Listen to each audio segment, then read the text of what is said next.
The New England Patriots have a new head coach for the first time in 24 seasons, and the good news is they also have solid draft capital to work with, and the salary cap is also going to increase by $30 million this year.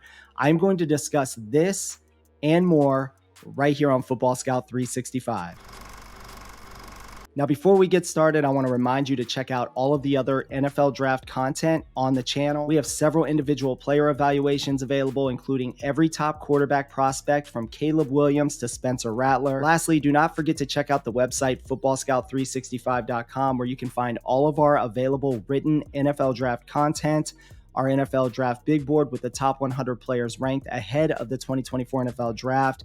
Again, you can find all of that and more on our website, footballscout365.com. So the New England Patriots will enter the 2024 NFL season with a mostly new coaching staff. They're going to have a new head coach for the first time in 24 years. And the good news, though, the NFL salary cap, it's going to be increasing this year by more than $30 million. Now, the Patriots, they have several key free agents that could move on from the roster. Some of those key players include safety Kyle Duggar, left tackle Trent Brown, and right tackle Michael Onwenu. Now, as far as the Patriots' overall salary cap situation, according to Over the Cap, the Patriots will have the second highest amount of effective salary cap available in 2024. Now, as far as available draft capital is concerned, the Patriots have great draft capital this year. In fact, according to a draft evaluation tool created by the Harvard Sports Analysis Collective, the New England Patriots are rated as having the sixth highest value in terms of draft capital in the 2024 NFL draft. So before we dive into the simulated 3-round mock draft for the New England Patriots, I want to quickly highlight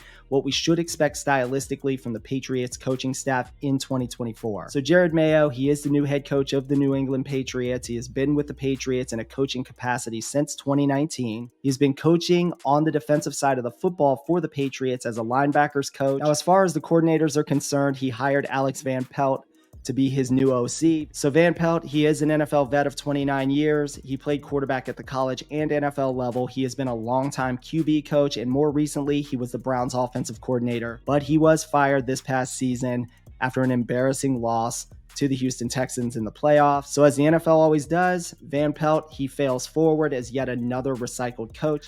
His most recent Browns offense, though, it ranked 16th in total yards, 11th in pass yards, 12th in rush yards. His offense graded 28th in PFF offensive grade. His pass offense graded 29th.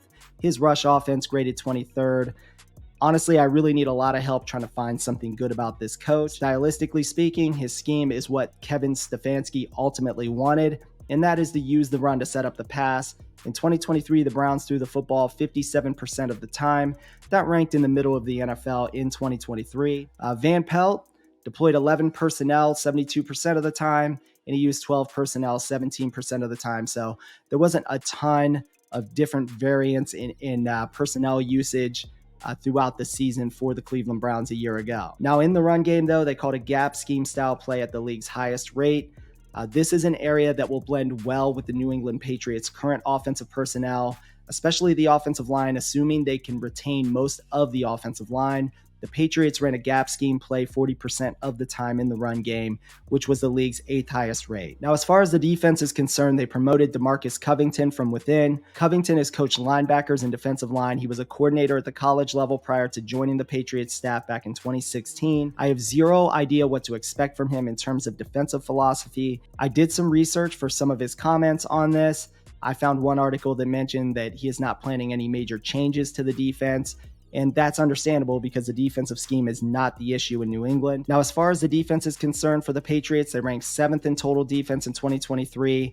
They were 11th versus the pass, 4th versus the run. The defense still somehow only generated the 17th highest PFF grade overall in 2023, probably driven by their inability to generate a consistent pass rush. Now, schematically speaking, the defense, it's going to be multiple. They deployed a lot of 3-3-5.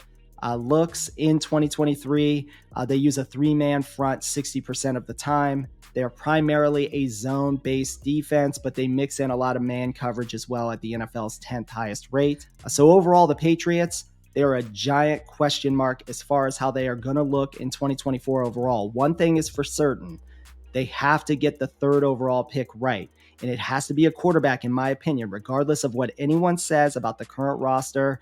Even if you plan to keep Mac Jones and let him, compete for a starting position, you have to get this particular pick right. So the Patriots possess the 3rd overall pick in the 2024 NFL Draft. In addition to that, they possess the 34th pick in round 2.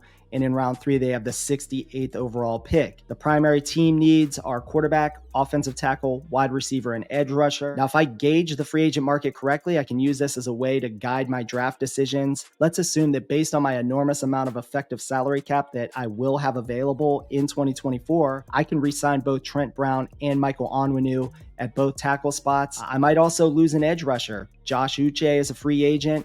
But it looks like I'm going to have Matthew Judon for another year. So my decision to draft an edge rusher might vary. I'm definitely trying to keep safety Kyle Duggar. I'm going to spend some money to do that. So at the end of the day, it's as clear as mud on how the Patriots are going to approach the NFL draft. So with the first 3 picks, I am absolutely going to target the quarterback position.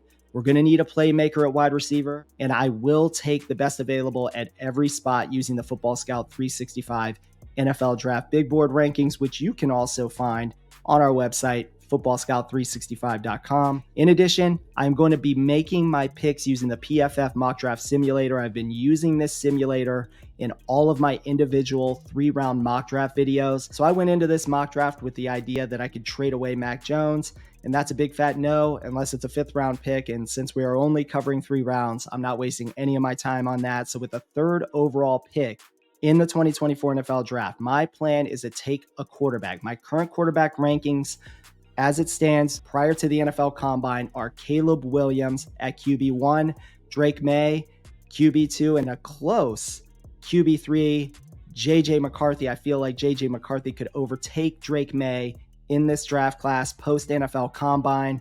That's my QB1, 2, and 3. But Jaden Daniels, he's one of my favorites as well. And I believe we get 4 first-round quarterbacks all in the top 10 to 15 picks of the 2024 NFL Draft. So the PFF Mock Draft Simulator has Caleb Williams and Drake May already off the board. Williams, he's headed to the Bears with the number 1 overall pick. Drake May is going number 2 overall to the Commanders. Both those picks were as expected. So you know where I am going to take this. I am taking Michigan quarterback JJ McCarthy with the 3rd overall pick in the 2024 NFL Draft. So why take JJ McCarthy 3rd overall?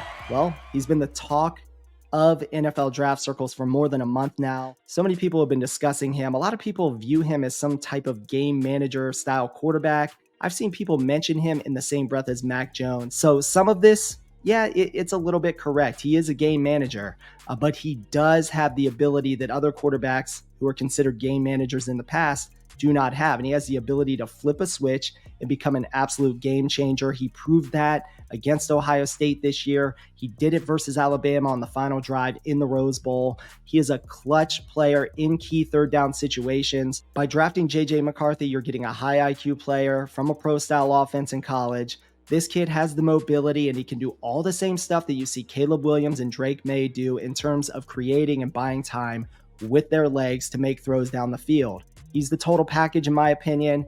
And when he gets to the combine and this dude goes out there and he posts a 4.4 or 4.5 40, assuming he participates in the 40-yard dash, and he does all the meaningless throwing on air, he's going to interview with NFL front office personnel. And based off just hearing him in post-game press conferences at the University of Michigan, he's going to blow them away with his football IQ at the end of the day. So now that we have our franchise quarterback, we need to continue to target the wide receiver position and potentially another offensive tackle.